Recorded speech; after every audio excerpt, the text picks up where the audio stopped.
India बेचेंगे, हम airport बेचेंगे, हम एफसीआई बेचेंगे, हम एलआईसी बेचेंगे, हम बिजली बेचेंगे, हम पानी बेचेंगे, हम बीपीसीएल बेचेंगे, हम पूरा हिंदुस्तान बेचेंगे। कर्मचारियों को ये कहना होगा, कर्मचारियों को ये कहना होगा कि हम भारत की संपत्ति को बिकने नहीं देंगे। वो लोग सपूत कहलाते हैं जो मां बाप की संपत्ति को बढ़ाते हैं, और जो मां बाप की संपत्ति को बेचते हैं उनको क्या कहते हैं? क्या कहते हैं? जोर से बोलिए। तो एक कपूत सरकार देश के अंदर चल रही है, आपकी संपत्तियों को बेचने का काम कर रही है। आप इसमें लिखिए, हम सरकारी कंपनियों का निजीकरण नहीं होने देंगे। और एक चीज और याद रखना, यह आरक्षण की व्यवस्था अगर सरकारी विभाग ही नहीं रहेगा तो खत्म हो जाएगी अपने आप।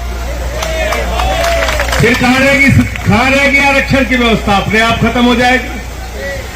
और अब तो सवर्णों को भी लड़ना पड़ेगा, क्योंकि तुम्हारा भी आरक्षण हो गया। इसलिए अभी अगला पिछड़ा मत करना सब लोग।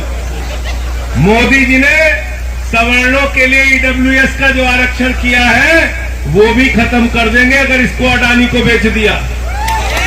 एयरपोर्ट को बेच दिया, अडानी को बेच दिया। कहते हैं भारत माता की जय, हम भारत की रेलवे बेचेंगे। कहते हैं भारत माता की जय, हम कोल इंडिया बेचेंगे। अरे बेईमानो, भारत माता की जय भारत की संपत्ति बढ़ाने से होगी, बेचने से नहीं होगी। बेचने से नहीं होगी। एक कमजोरी हमारी इन बेईमानों ने पकड़ रखा है। एक कमजोरी से सबको बाहर निकलना पड़ेगा। कर्मचारी हो, मजदूर हो, किसान हो, नौजवान हो, व्यापारी हो, माताएं बहनें हो, जाति धर्म की कमजोरी से बाहर निकलिए और अपने मुद्दों की लड़ाई लड़िए।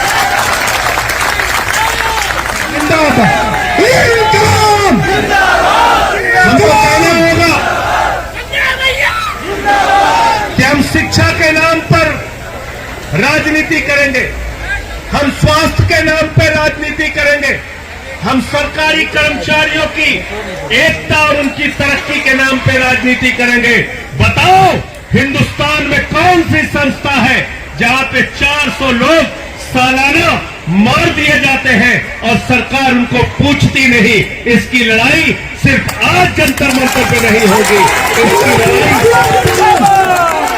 पंजाब भैया जिंदाबाद, पंजाब भैया जिंदाबाद। इसकी लड़ाई जब संसद का सत्र चले तो उस समय आप लोग आइए। नवंबर महीने में शुरू होता है संसद का सत्र। इसी सदस्य जंतर मंतर पे पूरे देश के 4 लाख ट्रैक मेंटेनर को इकट्ठा कर लीजिए। पूरी सरकार आपके सामने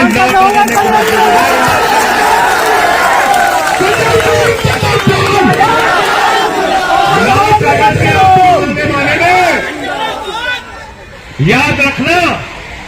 और मैं तो विपक्ष में हूं, एक ही वादा आपसे करके जा रहा हूं, लाठी खाओगे लाठी खाऊंगा, जेल जाओगे जेल जाऊंगा।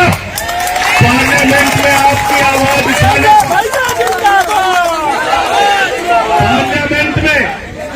पार्लियामेंट में आपकी मांगों की आवाज अगले संसद के सत्र में पूरी मजबूती से उठाऊंगा। सुन लेना,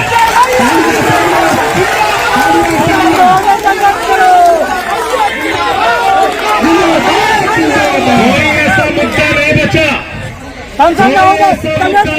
बचा जिसके मामले को लेकर मैंने पार्लियामेंट में आवाज पूरी मजबूती से आम आदमी पार्टी के सांसद के तौर पे मैंने देश की संसद में आपकी आवाज उठाने का काम किया। और जब यहां रामलीला के मैदान में ओल्ड पेंशन की बहाली को लेकर कर्मचारी आंदोलन पर बैठे थे तो मैंने दिल्ली के मुख्यमंत्री अरविंद केजरीवाल जी से अनुरोध किया कि आप पुरानी पेंशन दिल्ली में बहाल कीजिए, और उन्होंने दिल्ली की विधानसभा में पुरानी पेंशन बहाल करने का प्रस्ताव पारित किया।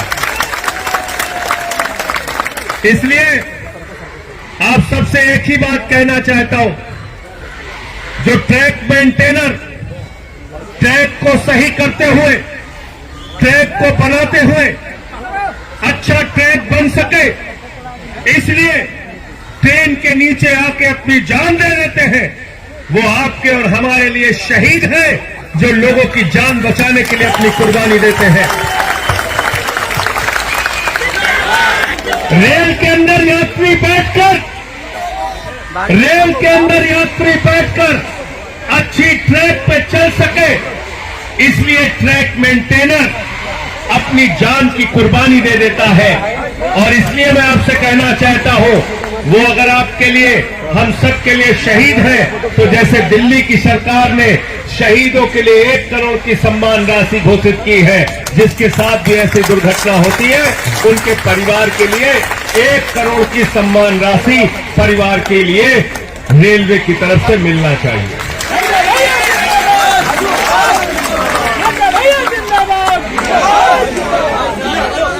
प्रमोशन की जहां तक बात है, एलडीसी की बात आप लोगों ने कही। अगर आप नौकरी कर रहे हैं तो प्रोन्नत तो उसका हिस्सा है, प्रोन्नत तो उसका हिस्सा है नौकरी का, उसको प्रमोशन मिलना ही चाहिए जो रेलवे के ट्रैक मेंटेनर के तौर पे भर्ती होता है। और ऐसा नहीं है, मैं ये कह सकता हूं, भारत सरकार में बहुत सारे केंद्रीय मंत्री ऐसे हैं, भारतीय जनता पार्टी में बहुत सारे विधायक और मंत्री ऐसे हैं, कई तो मुख्यमंत्री ऐसे हैं जिनसे ज्यादा पढ़े लिखे ट्रैक मेंटेनर हैं। है कि नहीं बताओ? है कि नहीं? है कि नहीं?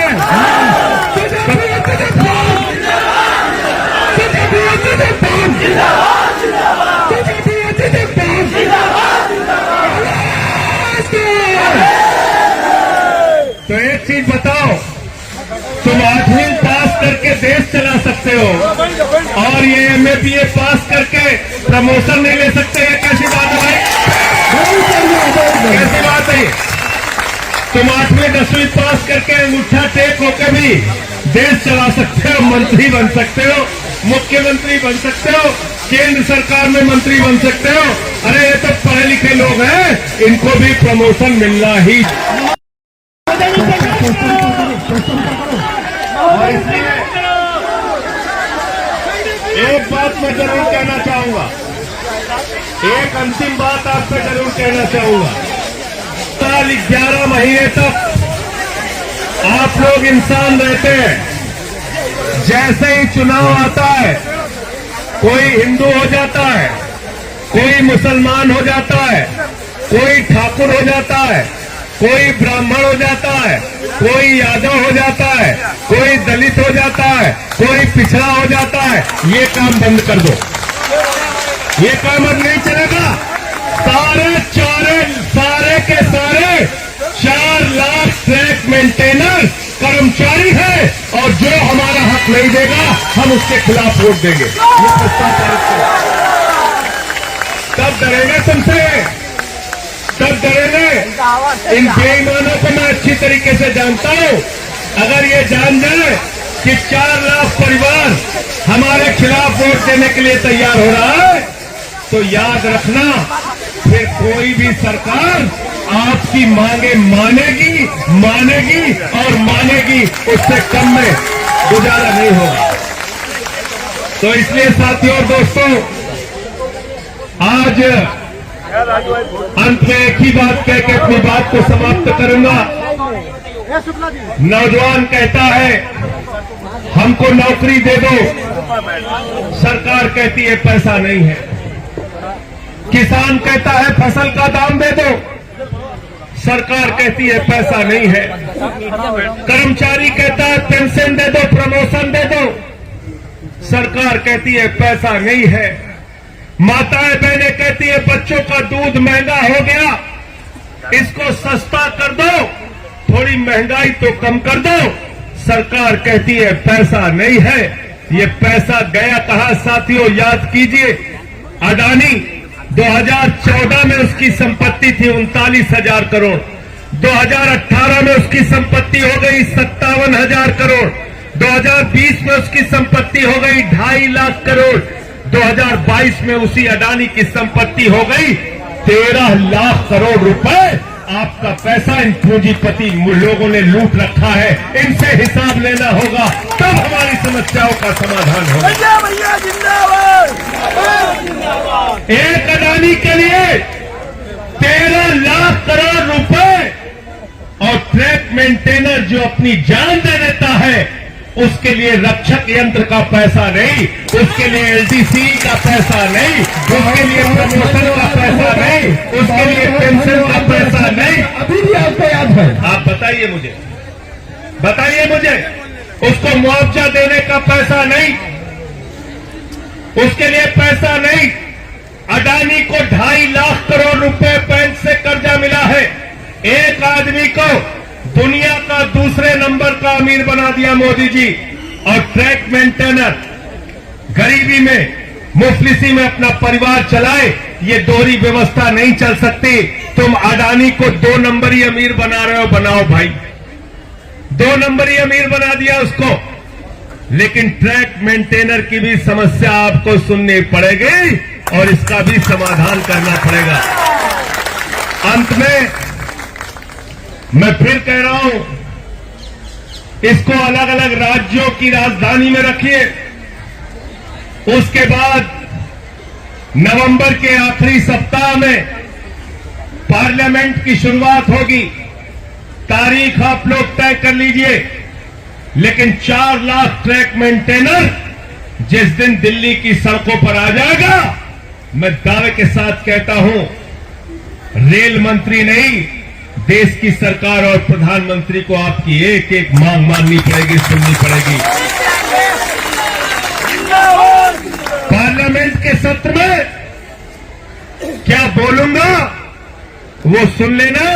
आपकी एक एक मांग को इस गूंगी बहरी सरकार के कानों में पहुंचाने का काम करूंगा। आपकी आवाज पार्लियामेंट में उठाऊंगा।